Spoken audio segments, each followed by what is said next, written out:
First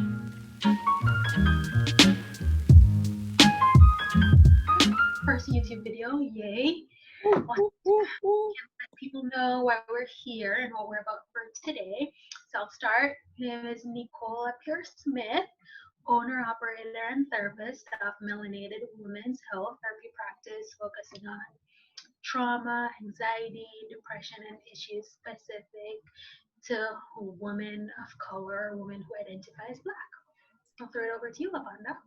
Hello, I am Lavonda Handy, licensed marriage and family therapist. I specialize in couples and young adults in life transitions, just trying to figure out what the heck is they're doing. Because I know for myself, I had no clue in my 20s, and going into college and adolescence, that age is so crazy. I own and operate Truth Center for Health and Healing. Always looking to help and support people to find their truth and their voice. You're also the therapist there, right? I am.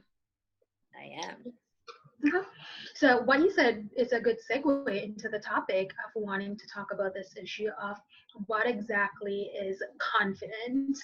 And I figure, like, are you on the impression that people are born confident and some people aren't, or where do you land off that argument?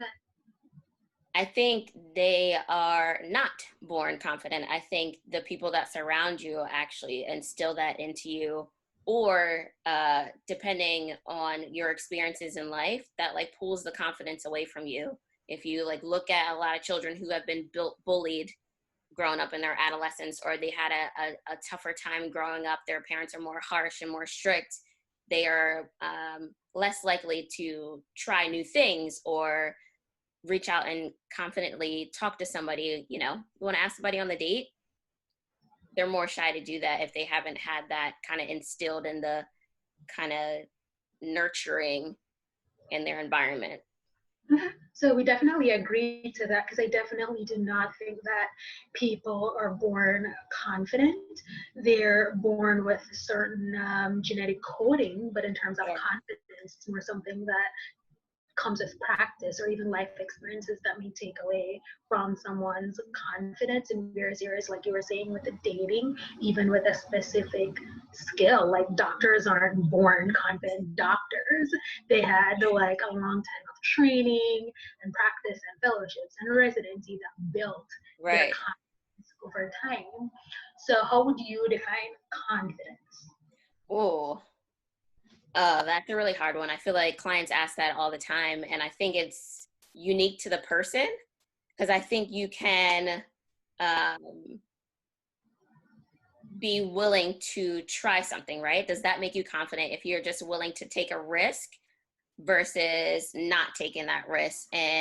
Or are you just going in like just knowing you got it, right? So I think differently people will know that they got it, or they're just like, I'm a risk taker and I can confidently take that risk, to encourage confidence, I guess. Okay, I think, I don't know if I am in the same frame of thought. Yeah, so for me, confidence is trusting and believing in your own skills, your own judgment, your own talents and abilities, which goes back to that point of, if you're not practicing, like making judgment decisions or practicing different skills or talents, then the confidence won't necessarily like grow or strengthen over time. So I see confidence. Yeah, I think I agree with that, but I think there is some risk that needs to be, that's why I think the risk part is kind of unique to the person, right? Because some people don't necessarily know if they are confident in the situation. They're just like, whatever, I'll try it, and then figure it out on the other end. Yeah, and if you think in terms of that risk taking, now that I'm thinking it through a little more with the risk taking, it's a judgment call. Right. So the trusting your decision that you may not have all the skills or all the tool sets right now, but there is like some past experiences that have told you like, all right, when you take this risk, this is the way it may turn out. And it's a 50-50, 80-20, like whatever the breakdown is, you trust your judgment on that. You have confidence in your judgment call to take that. I like that. Yeah. Yeah. Like that. So you had said earlier, like a life experience like bullying. What are some other experiences that you think affect someone's confidence?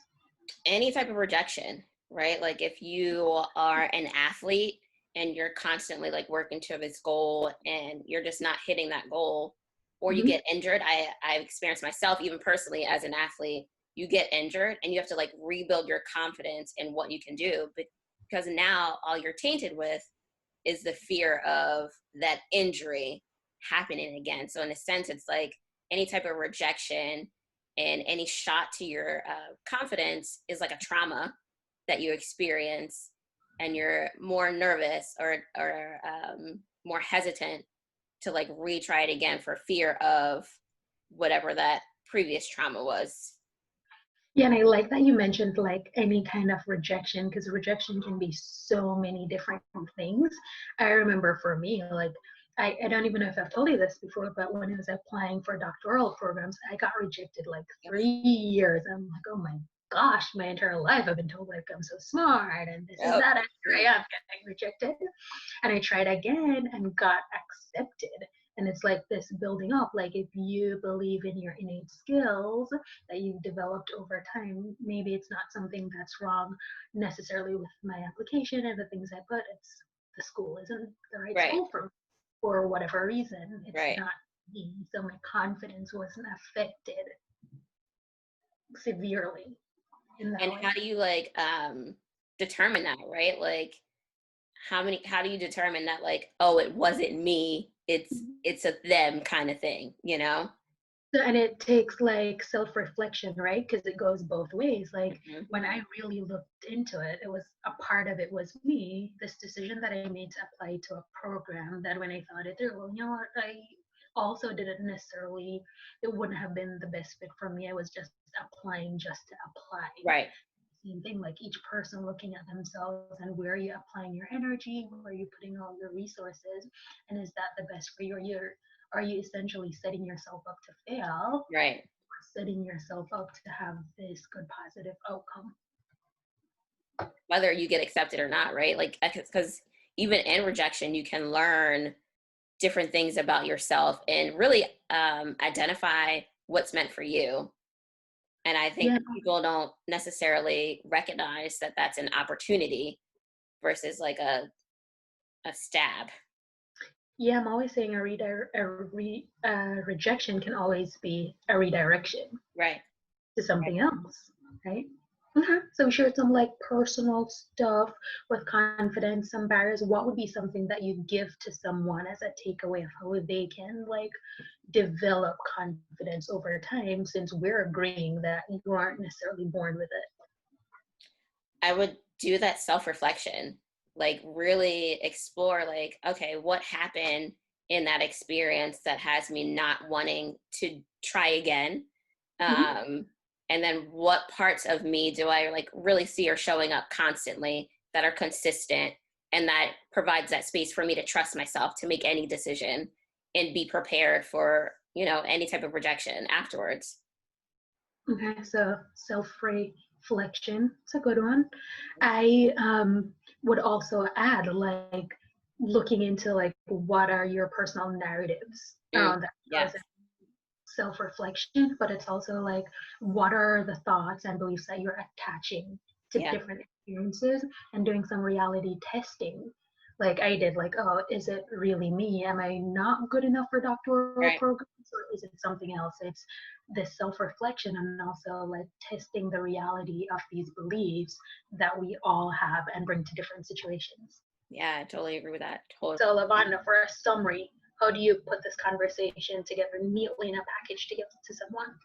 I would just say that, like, life is a trial and error type of thing, and be prepared for all that trial and error when it comes to building your confidence and recognizing, like you were saying, that narrative that you're telling yourself, and really going deep into that self reflection of, like, okay, what do I need and what do I want? And then, like, build off of recognizing space where you can begin to trust yourself and trying new things. Okay, so main points: not born confident. Mhm. So don't like beat yourself up if you didn't succeed the first Right. time. Life is trial and error. I love that. And that like leaning into self-reflection and some mindful awareness about what are your narratives that you're taking to a situation. Yeah. All right. Well, so if you want to hear more from us on different mental health teams, follow, subscribe. Lavonda is on Instagram at, Truth Center HH. and I am on Instagram at Melanated Women's Health, same as the YouTube handle. See you guys next time.